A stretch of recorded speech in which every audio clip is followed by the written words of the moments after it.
Hello, everybody. Welcome to your post-daily news update for Monday, December the 6th. I am John Pollock, along with Wai Ting. On this date, the Real World Tag League finals of both 1991 and 1996, including one earning a 5-star rating for 96, the big Kawada Taue win, capping off a huge year in Akira Taue's career in 1996. That occurring. Wow. Yes. Very interesting. This is what you get when I'm in the process of writing my update, and then suddenly I got to take a break to talk to you, which is always a nice break. I enjoy this. Always nice to get a little bit of a glimpse into wrestling history through these daily updates. So thank you. Yes. Yeah, you can check out the daily update a little later today. I may be writing. I don't know if I will or not. I might write a little bit about what Brandon Thurston was chatting about on WrestleNomics. He actually sent me this on Friday. He got like data for the entire year for every major wrestling program and the DVR data of what percentage increase comes with your +7 numbers. And him and Chris Gullo broke this down for a sizable portion of WrestleNomics on Sunday. So I'd encourage people to check that out.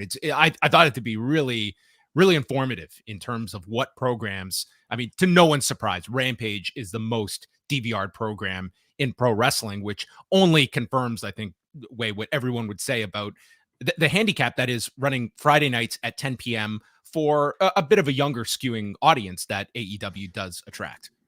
Oh, completely. Yeah. With a time slot like that, I think, and with the trends the way they are, you would expect a lot of people. And a podcast like ours to hear on Saturday morning as well. I mean, it's tough. Yeah, absolutely. They've got the insurance of Rewind to SmackDown to listen to. Of course, but certainly gives you a better glimpse of, perhaps what the strategies are for a company like AEW or really WWE for that matter, with how much of their audience might be watching via DVR. So I encourage everybody to check that show out as always. I want to put you on the spot. I'm going to tie this in, okay? Mm-hmm. Because on Friday, you were telling me that Succession on Sunday night, something's going to happen and you probably want to watch it live. So my question to you, Wai, is if pretty much probably non-wrestling programming, I imagine most of it you watch on DVR or after the fact. What pulls you in to watch a program live? Is the tease of something like that enough that you're going to sit down and watch live? And if not, what would pull you to change your viewing habits? I think it's a great question, and one that is applicable not just to, of course, sports and professional wrestling, but really to other shows as well. For me, I mean, for instance, let's take Spider-Man: No Way Home for an example. Mm-hmm. So many people are going to watch this opening weekend, if not even opening day, if not even a day before opening day, as soon as these things are available. I think a big part of that, for me at least, and I think for most people, is not wanting to be spoiled. It is the promise of surprise. It is the promise of, goddamn Colby payoff. Covington. Watch out. Block Colby Covington before the Friday, because I guarantee he's going to do it again. Ban him from Twitter, I would say, or just ban him yourselves. Anyway, but it is not wanting to be spoiled, and it is wanting that pure, raw initial reaction to being one of the first part of the world to experience it, and to be able to engage in the discussion with the community online or with your friends in real time. So that was what it was like for me yesterday with Succession. And did you watch the show? One of the best episodes of Succession of all time. I mean, everyone's gonna focus on the dick pic stuff, it was tremendous television. But for me, the stars of this show were Shiv and Tom. The most uncomfortable, prelude to sex that you will ever watch. These two are unbelievable together. It's so uncomfortable to watch this relationship that is almost non-existent continue to exist.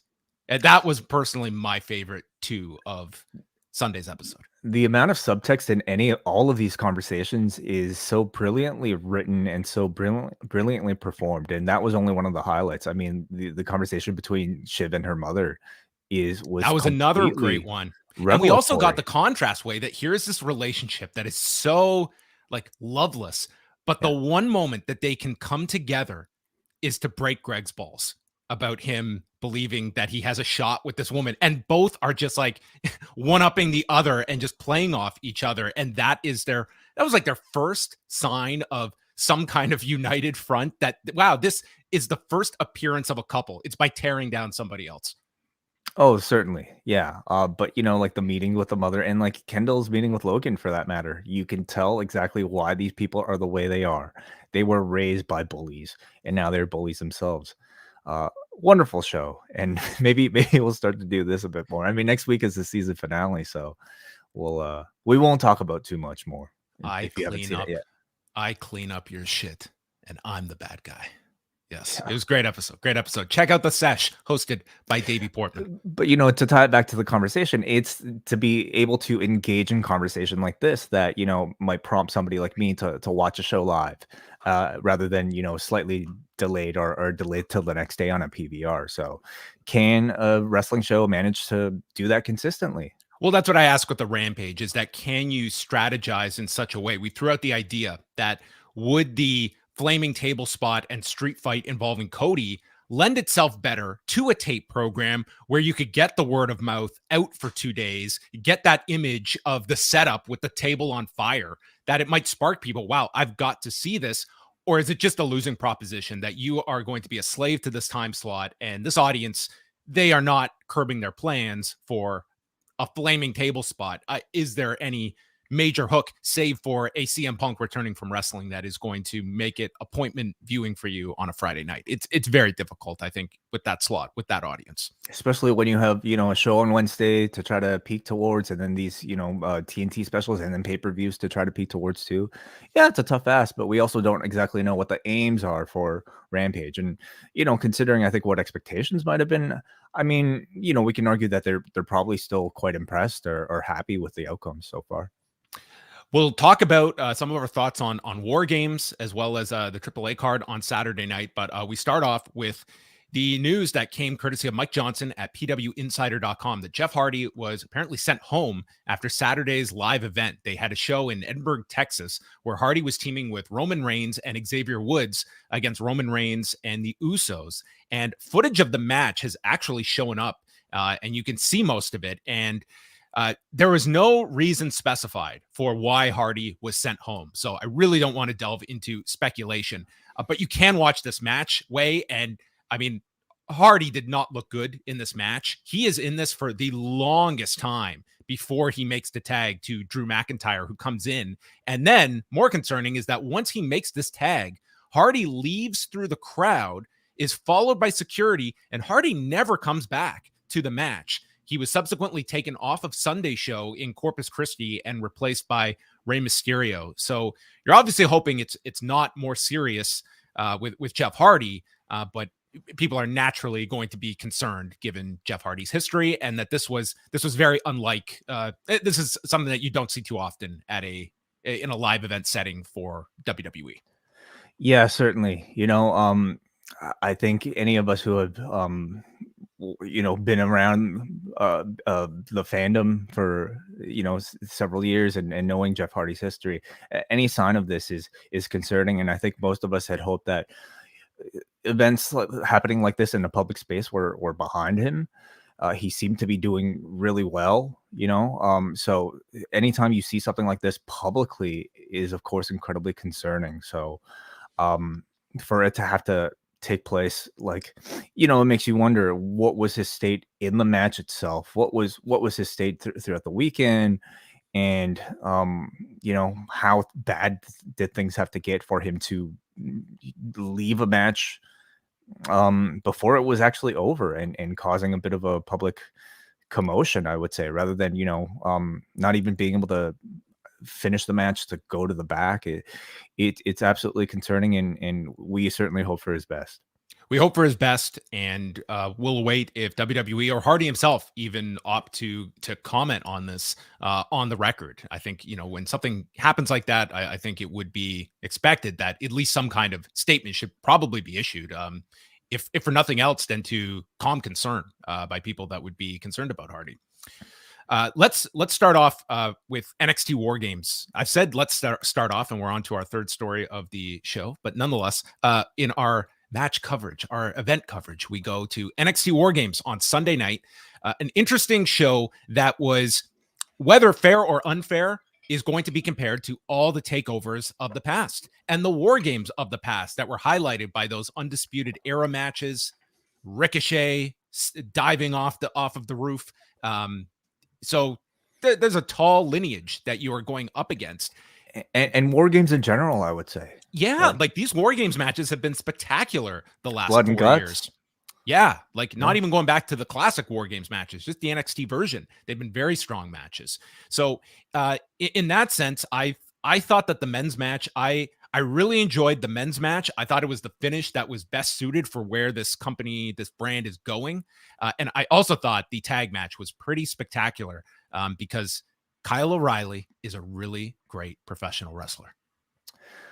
Really no surprise there. I'll preface by saying I've only seen the War Games matches thus far, so I can't really comment too much other than on the angles resulting from the matches otherwise. But I also really enjoyed the men's War Games match. Going into it, I think there were going to be a lot of questions.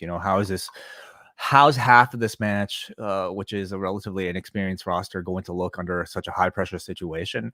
And that was probably my most, I mean, other than Johnny Gargano, of course, but I wanted to see how these young guys were going to perform. And I have to say, they did not hide them. Like Tony D'Angelo was all over this thing. Grayson Waller had several moments in there. Like these guys are not going to be your most seasoned guys by any stretch of the imagination, but they also were, they got their spotlight throughout this match, the largest one being for Breaker, but it was also for and Carmelo Hayes as well on the 2.0 side. For the most part, I thought Grayson Waller, Tony D'Angelo, they lived up to expectation.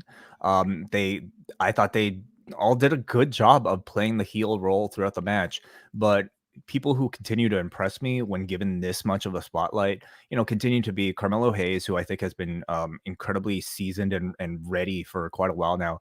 But Braun Breaker, honestly, like we have to give it up, for a guy like this new in the business to be able to handle a spotlight like this, last person entering the match, taking on the finish, taking on so many of these big spots, and doing it with the amount of comfort and confidence that he has and the amount of charisma that he has.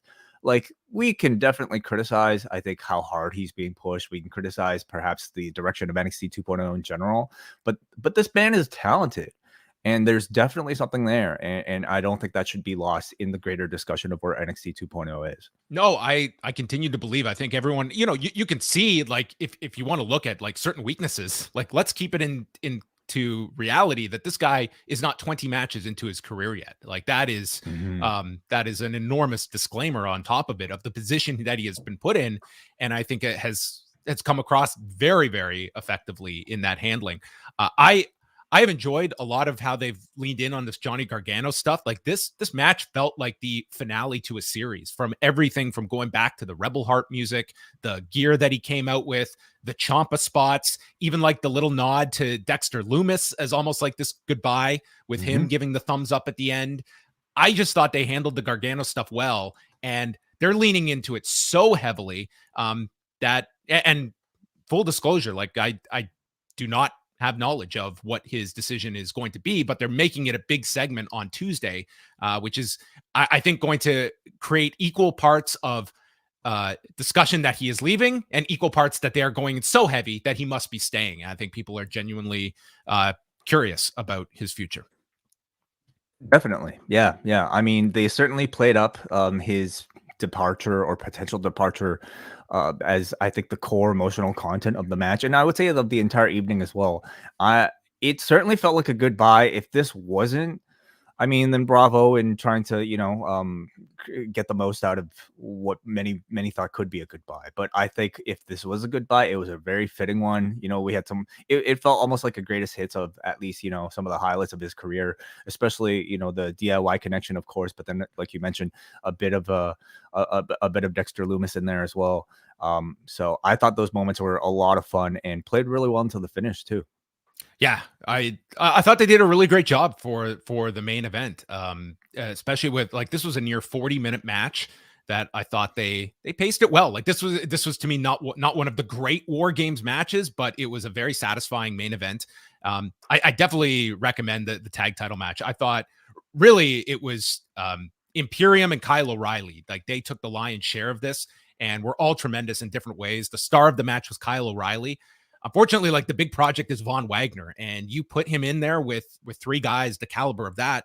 He does stand out in a negative way to me. And the turn at the end, I thought it was very clumsy, where Von Wagner goes to attack Kyle O'Reilly, who is so ready for this that he fends off and he gets the better of Von Wagner, who looked like a total putz at the end of this, but it is leading to a steel cage match on Tuesday, which presumably will be Von Wagner's big win over Kyle O'Reilly. And the audience was certainly taking it as this is the end of Kyle O'Reilly. They were chanting for him, giving him the thank you, Kyle, at the end, and he took his bow. And I mean, the writing seems more on the wall for a Kyle O'Reilly, that this does feel like the end on Tuesday, but we will see. They're both a cage match. They're both interesting question marks, and I wonder if at this point in time, whether or not for either Gargano or Kyle O'Reilly, whether things have been finalized here, or if there's still some maybe glimmer of hope for one thing to sway one way or another. But as far as that finish goes, I did see the angle, and I mean, I just kind of took it to feel like they wanted a bit more of a swerve than your typical, oh, he attacked him from behind, let's do the match. They just maybe wanted a slight variation on it, and it just felt like a really quick excuse to be able to build to what could be a goodbye match for Kyle or Von Wagner. You mean like him? NXT. Okay, well, maybe they will. He's got that bodyguard position maybe in perpetuity. That's just waiting for him as well. Mm-hmm. Any thoughts on the women's War Games match? I thought that there was, I thought Io Shirai looked really good. I thought her and Dakota Kai kind of carried things. There was a lot of inexperience in this match, and unfortunately, I think that came through at various parts.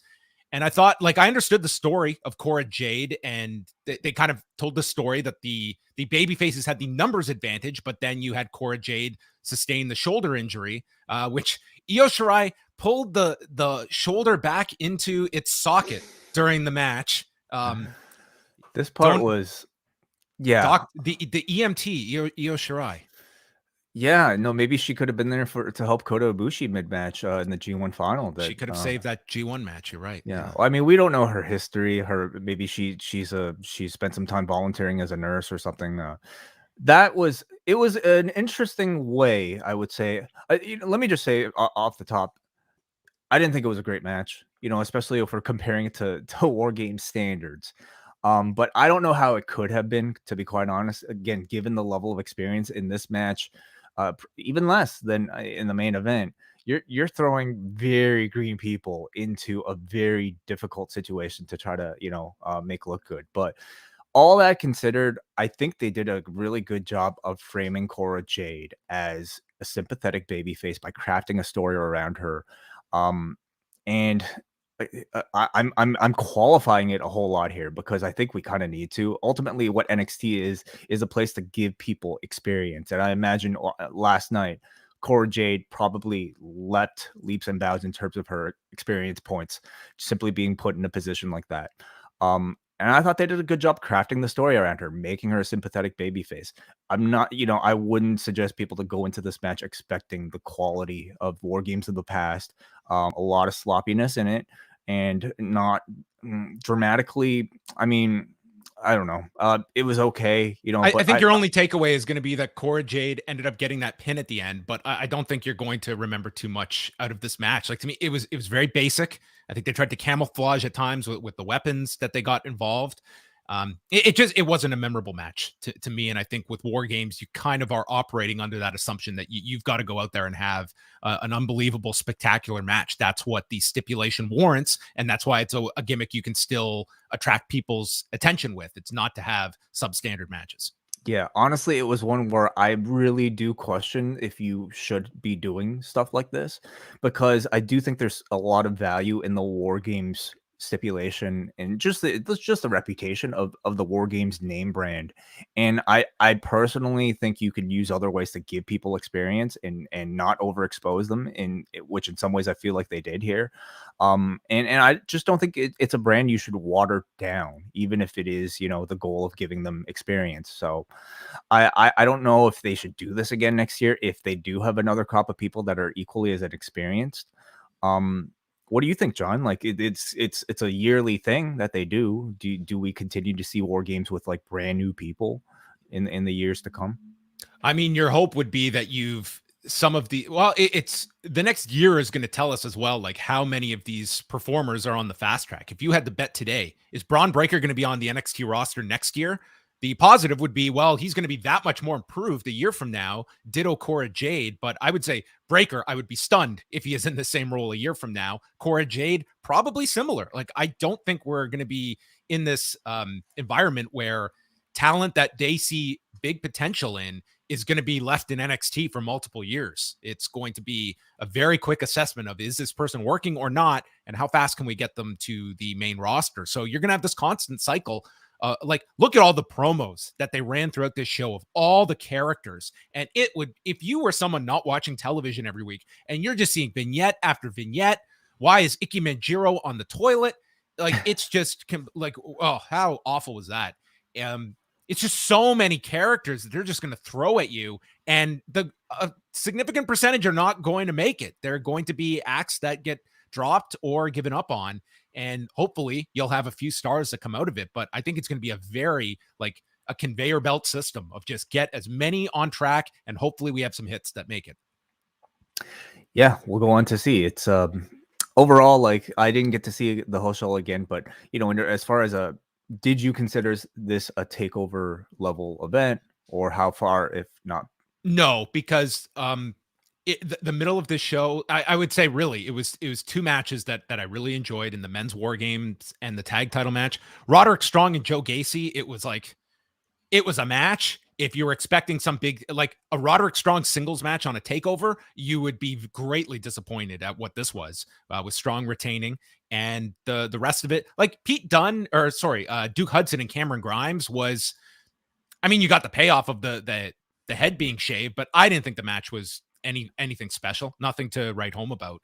But the tag title match, to me, that in front of a larger audience at a takeover, I think it would have fit. Even with a Von Wagner in there, you know, he was kind of, you know, he's not the caliber of the other three, but I still thought the match delivered. We have a full review of the show up, of course, from our friends at Up Next, reviewing the entire thing. So go and subscribe to Up Next for that. Did you get a chance to see any of the AAA show on Saturday? I did, just before recording here. I got to see the main event. I got to see a bit of FTR and Lucha Brothers along with the promo, and then just a little bit of Kane as well. Part of the appeal of these big AAA shows is that it just seems like total chaos that brings together these shows, and there's so much all over the place. Some of the highlights of the show included a vignette with Taya Valkyrie on her way back and challenging Reina de Reinas champion Deonna Purrazzo at a future date. Cibernetico back with AAA. This is someone whose history with this company goes back over 25 years and last left the company 6 years ago. He had been wrestling for CMLL up until 2019 and then on independence, but he is back at the age of 46, and it did appear like to this crowd, Cibernetico was a big star. LA Park was maybe the biggest babyface on this show, which in turn made Cain Velasquez one of the biggest heels, because in that trios match, they were kind of slotted with one another, ending with Cain Velasquez with one of the most awkward submissions that LA Park did not seem too intent on giving a strong visual of tapping out, which ended this. Like, I did not think this was a great show, but it goes to show, I think if you end the show on a strong note, which they did with El Hijo del Vikingo winning the Mega Championship in the best match on the show, I think you come away with it that this was a show that had a lot of different stuff thrown against the wall. Some of it disappointing, some of it totally wacky. Rayo de Jalisco Jr. showing up at the age of 61. There was some wild stuff on this show, but I did enjoy the main event. As did I. Yeah, I mean, it was a main event featuring, I think, a lot of names that, you know, people not necessarily watching AAA and just following the current North American AEW scene, for instance, would be very familiar with. And I thought it was a show or a match, at least, that completely lived up to that quality. I think prior to even the participants being announced, we probably could have all expected what the outcome was going to be, you know, with this being the crowning of Vikingo as the mega champion, and potentially setting up a future match with Kenny Omega or whoever else. They, I believe they kept their name, you know, kept his name alive very much in the conversation here. Do we get Kenny Omega and Cibernetico in 2022, maybe? That's a Well, challenge for depends Omega. how healthy Kenny Omega is and how active he's going to be outside of AEW.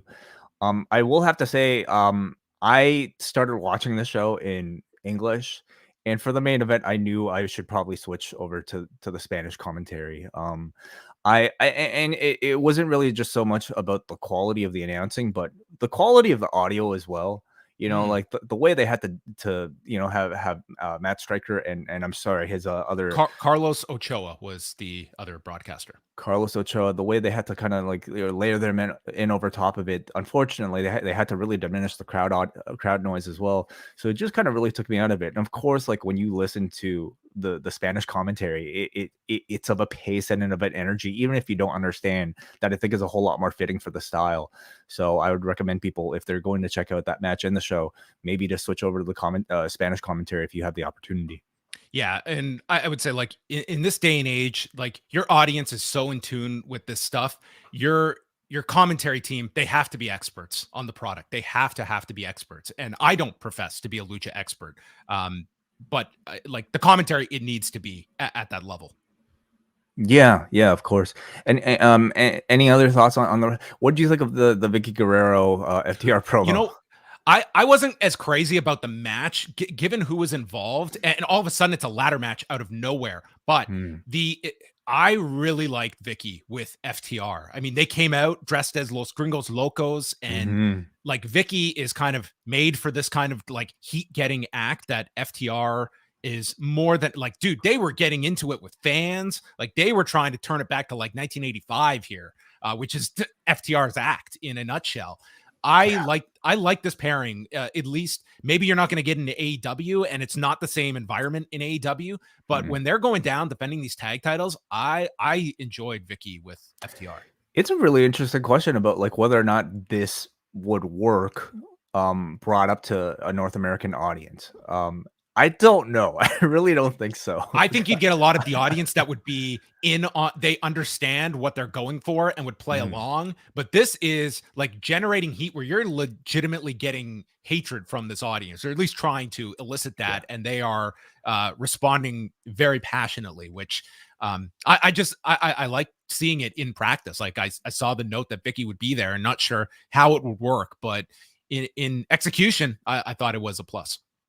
I thought so too. I think FTR, like in many ways, are such perfect counters to so many different types of baby faces. And in Mexico, they worked really well. And throwing in the tribute to Los Gringos Locos with Vicky in tow is almost a perfect way of framing it all. So we'll see if it translates. I mean, they do have a match to follow up with. They retain the belt, so I imagine many more matches to come between these two. Yeah, they did a segment where they came out and they got Hugo Savinovich, who they're bullying. So instantly this crowd's livid that you're bullying Hugo, but then Hugo's got to translate the insults in Spanish so the audience can react and saying their money is cheap, it's better in the US.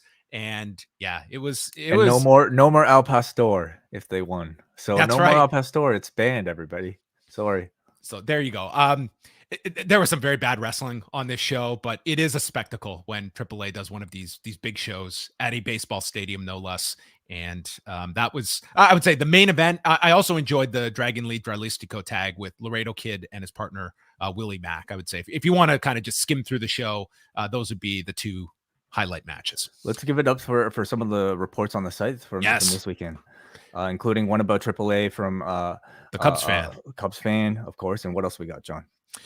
So yeah, check out that AAA Mania report. That was great. Eric Marcotte had coverage of both the Bellator show, which may be the knockout of the year on Friday night, as Sergio Pettis was way down on the scorecards against Kyoji Horiguchi, and then late in the fight lands this spinning back fist, and just Horiguchi is out. Completely out, and Pettis retains his championship. And then Saturday night, the UFC Fight Night card, where Jose Aldo, I mean, what a legacy this man is going to leave behind, defeating Rob Font over the course of 5 rounds on scores of 50-45 twice and 49-46.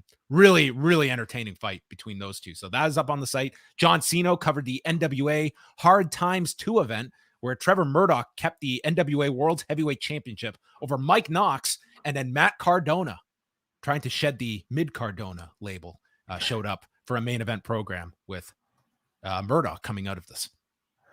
I haven't had a chance to watch much else this weekend, but what's the buzz been like about some of these shows, including of course GCW running a couple shows, which John Pine has covered on the site. That's as well. right. GCW ran 2 shows in Texas over the weekend, and GCW. I did not get to see the shows.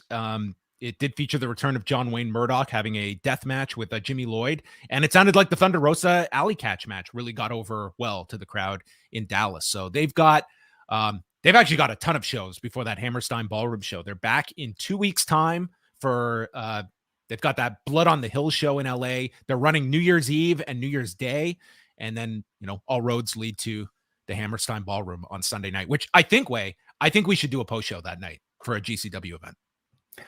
Sunday evening. Okay. All right. I'm down. I think that's a big event. I think it's a big event to cover. Okay, let's do it.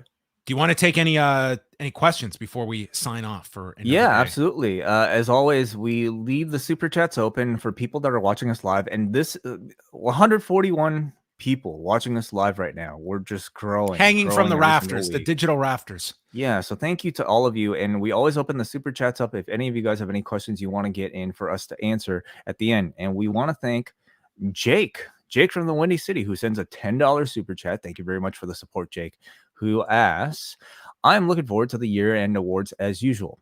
John, I remember you did one for MMA with Cody Saptek and Mike Bond a while back. Ever consider doing that again, or is there not much demand for it? There's not enough supply for it. I just, dude, this year-end stuff that we're doing is going to be insane. I am fearful of that first week of January with all these Japanese cards going on. I don't know if I'll end up getting to do a year-end show.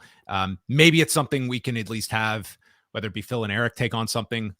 We'll try and come up with some idea, but I cannot promise a separate year-end show on top of what we have planned.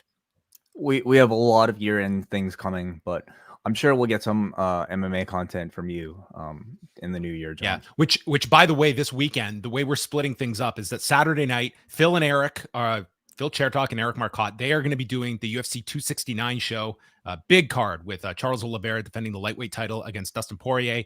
I will be doing a post show with Mike Murray for ROH Final Battle, the end of an era, as they are marketing it as. So 2 post shows on Saturday night as we split up coverage. Okay, and then just one more from Bradley here, who sends a $2.50 super chat, and he just has a suggestion: name change for thought. Hot and Honey Sweetie Sesh. Perhaps that is meant as a reference to Succession, or our Succession discussion. So maybe.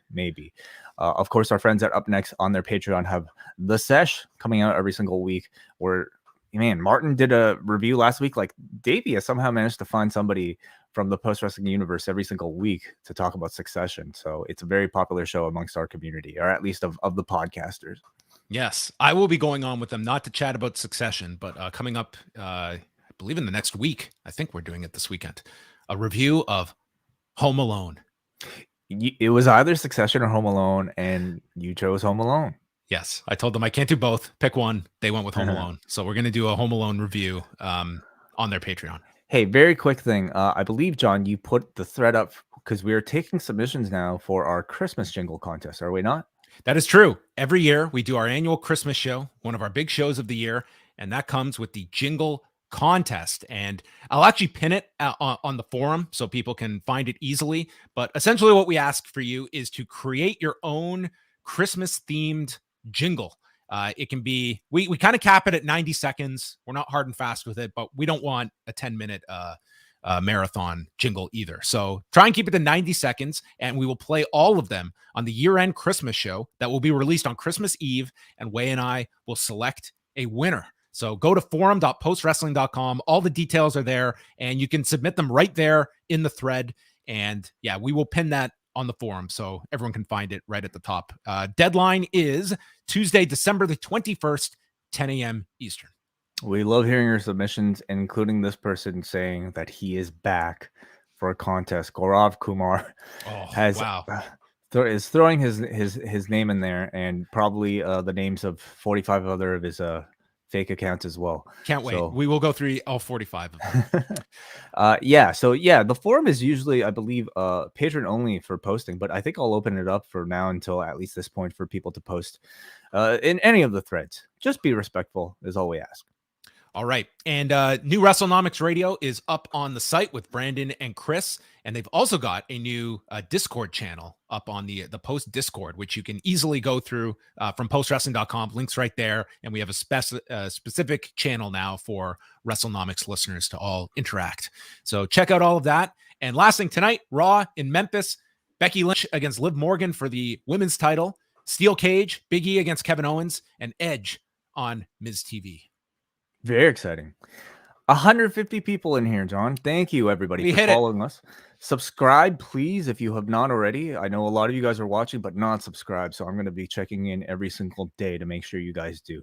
Get us to 10,000 because we will unlock very special powers of I don't know, energy and wisdom at 10,000. I don't exactly know what we get, but it's nice to have a nice rounded number. That's all. So subscribe if you haven't already. We're working towards 100. We want to get the damn plaque. Okay, we're going for the plaque in 2022. That would be a dream. Yeah, and of course, if you are a patron, you get these straight to your device every single day. So sign up to that as well.